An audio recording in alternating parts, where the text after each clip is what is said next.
Alright guys, so we're back of course with another FF7 Remake video. This time around it's a little bit different. It's not generally something I'd cover on the channel because it's not an update regarding the game itself, but it's actually the FF7 Remake won the Game Critics Awards Best of E3 2019.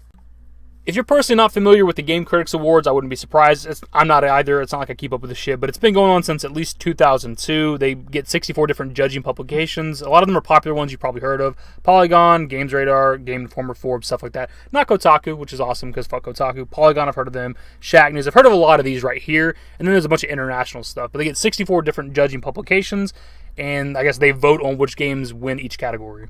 So right here you have the entire list of nominees and all the different categories, but of course we're here for the winners, which obviously, as you already know, FF7 Remake won Best of Show, which is what everybody's talking about. That's what all the headlines are. FF7 Remake, Best of Show, Game Critics E3 2019. But they actually won in two other categories. They actually won Best Console Game, and it also won Best RPG. Now, you can have your opinions on that. You can agree or disagree. It's whatever. It's not like I'm over here gushing about it. I'm not like, in your face, everybody who doesn't like this game.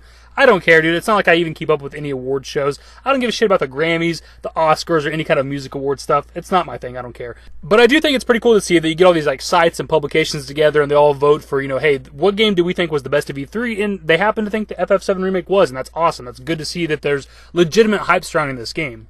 And don't forget that these are journalist sites, right? These are people who actually got to go to E3 and actually physically play the game, and probably the behind closed doors 45-minute demo of the entire bombing mission. They actually got to play the game themselves. And look, a lot of people have their thoughts on FF7 Remake, and that's fine. You can have whatever opinion you want. But a lot of the negative opinions are people who didn't get to play the game, right? The people who actually got to play, whether that's the floor demo at E3 or the behind closed doors press demo, I have not heard one negative thing about FF7 Remake.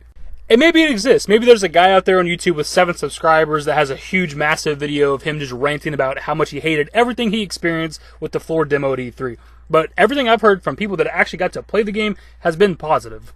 And this is just more evidence for that. You have 64 different publications voting for what game they believe to be the best of E3, and the majority was FF7 Remake, and that's great. That's a positive. But to be completely fair, there were some heavy hitters that were excluded from this list, and the criteria for this list is that the game also had to be playable at E3 for at least 5 minutes. So that would exclude Death Stranding, Marvel's Avengers, and of course, Cyberpunk 2077. And as much as I love FF7 and am completely excited for the remake, I think Cyberpunk would have easily taken all these awards that it won. I think if Cyberpunk 2077 had a playable demo at E3, it easily would have won Best of E3, Best Console, Best RPG. There's just that much hype surrounding the game. I mean, it was by far the most talked about game of E3. I mean, right here's a graph of just the online mentions of Cyberpunk 2077 during E3, and it's more than 3 times the amount of Final Fantasy VII Remake, which is just insane. I expect it to be big. I expect it to be popular. We're coming off the heels of Witcher 3, which is a huge, massive success for CD Projekt Red. No matter what other game they're going to make next, it was going to have a lot of hype behind it, but this is pretty goddamn insane. And ultimately, it's just people talking about the game on social media, but I think it's a good measure of the hype surrounding the game. People see a new trailer, some gameplay, and they're like, God damn, I gotta talk about this. I gotta say something. I gotta post on Twitter about this. I gotta post on Facebook. But we're not really here to talk about Cyberpunk 2077, but I wanted to point out that there was a lot of hype surrounding that game, but it just didn't meet the criteria for this particular set of awards. But I thought it was kind of cool, kind of interesting to talk about. The information's kind of slowing down for FF7 Remake. We're getting past E3. We're getting past the post-E3 interviews and stuff like that. And we're kind of gearing up for whenever the next big showing might be. We don't even know when that's going to be. Gamescom, Tokyo Game Show, PlayStation Experience. We don't know exactly when we're next going to see this game. And hopefully that's sometime kind of soon, because we're like 9 months away from this game coming out. And if you don't count E3 2015, PlayStation Experience 2015, this was kind of our first real showing of this game, and we're less than a year away from release, so they kind of got to show some more stuff, hopefully we get a lot of stuff leading up to the release. Nothing like too major.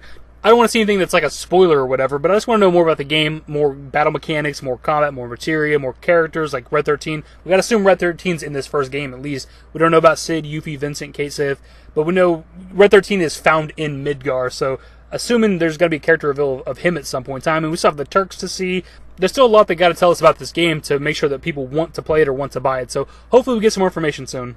Anyways, my dudes, that's pretty much the video. Let me know your thoughts in the comments section below, and when do you think we're next going to see something from FF7 Remake? Like, what are the upcoming game events? I know a lot of you out there know more about this shit than I do.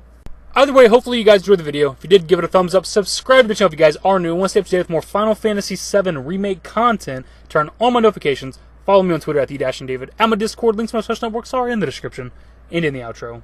Later, guys. Give me forever for a while, give me forever for a while. Quit acting like a baby, or at least less like a child.